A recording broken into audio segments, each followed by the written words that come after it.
আজকে আমার প্রথম প্রশ্ন নিঃসন্দেহে বিমলবাবু আপনাদের কাছেই। এত বড় বড় রেল দুর্ঘটনা ঘটেছে, প্রতিবার যখন ঘটেছে, আজকে 2014 সাল থেকে বিজেপি কেন্দ্রীয় সরকারে ক্ষমতায় রয়েছে, কেন্দ্রীয় সরকারে রয়েছে। এই 10 বছরে একাধিকবার যতবার এই ধরনের দুর্ঘটনা ঘটেছে ততবার একই প্রশ্ন বিরোধীরা করেছেন, অ্যান্টি কলিশন ডিভাইস কেন প্রপারলি ইনস্টলেশন হচ্ছে না, রেলে নিয়োগ কেন হচ্ছে না।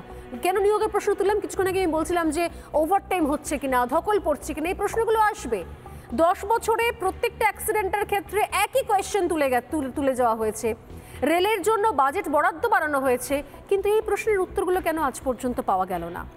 না দেখুন, একটা কথা বলি, সেটা হচ্ছে দেখো, কোনো দুর্ঘটনাকে জাস্টিফাই করার কোনো মানে হয় না, এটা অত্যন্ত অমানবিক হবে।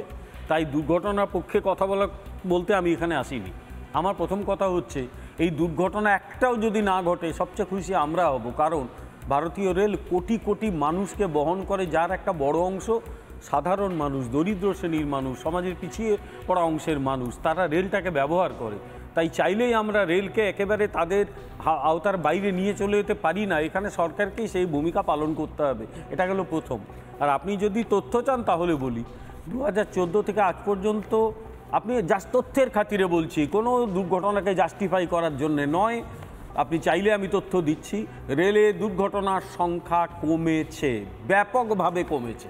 আগে যা ঘটতো সে তুলনায় রেলের দুর্ঘটনা কমেছে। হ্যাঁ, ঘটেছে ঠিক 1 বছর আগে করমণ্ডলে দুর্ঘটনা ঘটে গেছে দুর্ভাগ্যজনকভাবে, আজকেই ঘটনা ঘটে গেল। আমাদের সৌভাগ্য, যেভাবে অ্যাক্সিডেন্টটা হয়েছে আরও বহু মানুষ মারা যেতে পারতেন, আমরা বেঁচে গেছি। সত্যি মানুষগুলো, আমাদেরও মানে স্বস্তির নিঃশ্বাস ফেলেছি, কিন্তু 8-9টা মানুষ মারা গেছে, এটাও তো কম কথা নয়। সেই মানুষগুলো মৃত্যু অ্যাভয়েড করা যেত। কথা হচ্ছে যে আজকে এই গত 10 বছরে যে উন্নয়নমূলক কাজগুলো চলছে রেলকে কেন্দ্র করে, এটা যদি স্বাধীনতার পর থেকেই চলতো তাহলে আজকে রেলকে একটা জায়গায় পৌঁছে দেওয়া যেত। রেলে আমাদের প্রত্যেকেরই কেউ না কেউ রেলে চাকরি করে, তারা ঠাট্টা করে বলে যে রেলটা যদি ঠিকঠাক চালানো যেত, রেলের যা আয়, রেলের যা সম্পত্তি, তাতে পাতগুলো আর লোহার হতো না সোনার হতো। এটা একটা রেলের লোকেরাই কথাগুলো বলে। দীর্ঘদিন ধরে এই রেলটাকে নষ্ট করা হয়েছে ইচ্ছে করে। আপনি বলুন তো, আজ থেকে 15 বছর আগে রেলের স্ট্যান্ডার্ড অপারেটিং প্রসিডিওর কী ছিল? কি বলে ওটাকে, মানে 100 টাকা আয় হলে যা খরচ হয়, তাই তো? ওটাই তো বলে। ওই 100 টাকা আয় হলে 97 টাকা খরচ হয়ে যেত, 90 টাকা খরচ হয়ে যেত, রেলের উন্নতিতে টাকা থাকতো না। আমি শুধু একটা কথা আপনাকে বলছি, দীনেশ ত্রিবেদী, তিনি তখন তৃণমূলের হয়ে রেলমন্ত্রী ছিলেন, একটা কথা যার জন্য ওনার মূল্য দিতে হয়েছিল, মন্ত্রিত্ব চলে গেছিল। Railways was getting into ICU, I have pulled it out. তার অপরাধ ছিল একটাই, যে তিনি সামান্য একটু ভাড়া বাড়িয়েছিলেন, অলমোস্ট তাকে ঘাড় ধাক্কা দিয়ে বার করে দেওয়া হয় রেল থেকে, তার মন্ত্রিত্ব চলে যায়। ফলে প্রত্যেকেই তার মতো করে উন্নয়নের চেষ্টা করতে পারে, কিন্তু আমি ইচ্ছে করে এমন করলাম, এমন সব পরিকল্পনা করলাম যার চাপ পড়লো রেলের ওপরে। আচ্ছা আপনি বলুন তো, এই রাজ্যের আমি এই পাল্টা প্রশ্নটাকে এটা আসে না যে এই যে আপনি উন্নয়নের কথা বলছেন, প্রকল্পের কথা বলছেন, তাহলে তো বলতে হবে বিজেপি সরকার এই যে বন্দে ভারত তৈরি হয়েছে, বন্দে ভারত নামানো হয়েছে, নতুন করে আলাদা করে রেলের কোচ সাজানো হচ্ছে, এগুলো তো সাজানো হচ্ছে বিমল, এগুলো তো অস্বীকার করার জায়গা নেই।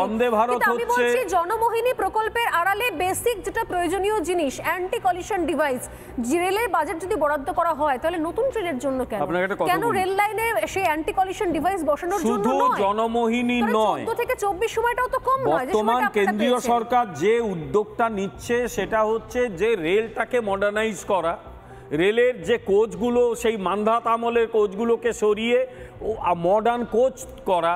আপনি দেখবেন আগেকার দিনে লোকাল ট্রেনে বাথরুম ছিল না, এখন নতুন নতুন যে ট্রেনগুলো আসছে মেমু লোকাল, সেখানে বাথরুম ইন্ট্রোডিউস করা হচ্ছে। হাওড়া থেকে মেদিনীপুর যাবে, সে বাথরুম চড়তে পারবে, মানে ব্যবহার করতে পারবে না, এখন নতুন মেমু লোকাল চালু হচ্ছে, সেখানে বাথরুম আসছে, রেলের উন্নতি হচ্ছে। এক্সপ্রেস ট্রেনে যে সে মান্ধাত আমলের কোচগুলো সব বদলে ফেলা হচ্ছে, নতুন কোচ আসছে। এই যে দেখবেন অ্যাক্সিডেন্টের ফলে এখন মানুষ মারা যায় কম, কারণ নতুন যে কোচগুলো আছে সেগুলো কিন্তু অনেকটাই দুর্ঘটনাটা সহ্য করে নেয়, সেগুলো করা হয়েছে। কিন্তু আমাদের ঘাড়ে তো রয়েছে 70 বছরের পাপের দায়, সেই পাপগুলোকে আস্তে আস্তে নিষ্কাশন করতে হচ্ছে। তারপরেও বলবো, কবর সিস্টেম চালু করার জন্য সরকার বাজেট বরাদ্দ করছে, ইতিমধ্যেই কবর সিস্টেম চালু করেছে, কিন্তু যারা ইঞ্জিনিয়ার আছেন তারা আমার চেয়ে অনেক ভালো বলতে পারবেন, আমি তো পলিটিক্যাল সায়েন্সের একজন পুয়ার স্টুডেন্ট না হয়, যে কবর সিস্টেমের খরচ কত। আমাদের গোটা বাজেটটা 5 বার বোধে এইরকম বাজেট দিতে হবে, তাহলে কবর সিস্টেম হবে। তাহলে কি করতে হবে? ধাপে ধাপে আপনাকে কাজটা করতে হবে। সেই কাজ কিন্তু অলরেডি শুরু হয়েছে। সাউথ সেন্ট্রাল রেলে কবর সিস্টেম অনেকটা লেগে গেছে, বিভিন্ন জায়গায় কবর সিস্টেম নিয়ে কাজ হচ্ছে। ফলে একেবারে কেন্দ্রীয় সরকার বসে নেই, কিন্তু আইসিইউ থেকে বের করে একটা রোগীকে একদম দাঁড় করিয়ে দৌড় করানোর জন্য যে সময়টা লাগে, সেই সময়টা আমাদের একটু দিন। কারা আইসিইউতে ঢুকিয়ে দিয়েছিল এবং তারা এখন বড় বড় কথা বলে, তাদের মুখটা একটু তারা বন্ধ রাখুক। আমরা মডার্নাইজেশন করছি, আগামী দিনে জিরো অ্যাক্সিডেন্ট রেলের দিকে যাব, কারণ জাপানের মতো দেশ এত সুপারফাস্ট ট্রেন চালায়, সেখানে রেল অ্যাক্সিডেন্ট শোনা যায় না খুব একটা। ইউরোপে শোনা যায়, ব্রিটেন আমেরিকাতেও রেল অ্যাক্সিডেন্ট হয়, জাপানে প্রায় হয় না। কিন্তু জাপান যে কাজটা করতে পারে আমাদের করতে সময় লাগবে, কারণ জানেন এটা যে আমাদের বাজেট বরাদ্দ, আমাদের এখানে সাধারণ মানুষের জন্য সস্তায় রেল পরিবহন করা। এখনও আপনি কোনো জায়গায় আছে 5 টাকা দিয়ে টিকিট কাটা যায়, আপনি 5 থেকে 10 টাকা করুন, পরের দিন সব রাস্তায় নেমে পড়বে। 5 থেকে 10 টাকা করুন, সেই একই লোক সে বাসে যাতায়াত করবে 10 টাকা দিয়ে, ট্রেনে সে 5 টাকা দিয়ে যাবেই।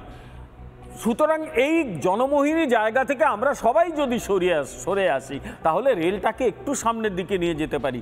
যেই যা বলুক, আমরা রেলটাকে আধুনিকতার দিকে নিয়ে যেতে প্রতিশ্রুতিবদ্ধ। দুর্ভাগ্য আমাদের এইরকম ঘটনা ঘটেই যাচ্ছে। আমরা চেষ্টা করব আগামী দিনে যাতে এই ধরনের ঘটনা না ঘটে, যাতে মানুষের মৃত্যু না হয়, এটাই কিন্তু আমাদের প্রধান লক্ষ্য। এবং আপনারা বলছেন যে আস্তে আস্তে ক্রমশ রেলকে আইসিইউ থেকে বের করে নিয়ে আসা হচ্ছে, উন্নয়নের জায়গায় নিয়ে আসা হচ্ছে, কিন্তু শুধুমাত্র আমি পুরনো ছেড়ে দিলাম, 2014 সাল থেকে আমি বাদ দিলাম, 14, 15, 16, 17, শুধু যদি লাস্ট 4 বছরের আমরা রেল দুর্ঘটনার ছবিটা দেখি, পরিসংখ্যান দেখি, সেটাও খুব একটা মানে অন্য বা পজিটিভ কিছু অ্যাড করছে না। একের পর এক এই লাস্ট, আমি এই জাস্ট আজকেই দেখছিলাম বসে বসে, লাস্ট 4 বছর 2021 থেকে যদি শুরু করি, একের পর এক ভয়ঙ্কর ভয়ঙ্কর রেল দুর্ঘটনা রয়েছে, এবং সেখানে মৃতের সংখ্যাটাও কিন্তু বেশ ভালো। এই পরিমাণ মানে ঘটনা যদি বারবার ঘটে, এবং তারপরে যদি মনে হয় যে নতুন ট্রেন লঞ্চ করাটা বেশি ইম্পর্টেন্ট অ্যান্টি কলিশন ডিভাইসের থেকে, তাহলে সত্যি আমার মনে হয় ভাবার সময় এসেছে যে আসলে আমাদের পরিকল্পনা কোন দিকে রয়েছে, কোন খাতে রয়েছে, কিন্তু অ্যাকচুয়ালি আমরা চাইছিটা কি। এখানে আমার সঙ্গে রয়েছেন বিমান বন্দ্যোপাধ্যায়। বিমানবাবু, আপনার কি মনে হয় এই সময় দাঁড়িয়ে ব্যাক টু ব্যাক উল্টে রেলের দুর্ঘটনার সংখ্যা বেড়েছে লাস্ট 4 বছর, আমি আবারও বলছি পরিসংখ্যান নিয়ে, সেটা কি জন্য, কোন জায়গাতে মনে হচ্ছে ঘাটতি হচ্ছে, গাফিলতি হচ্ছে? দেখুন, গাফিলতি যে জায়গাটা আমার বড় বলে মনে হয়েছে, একটা দৃষ্টিভঙ্গির গাফিলতি।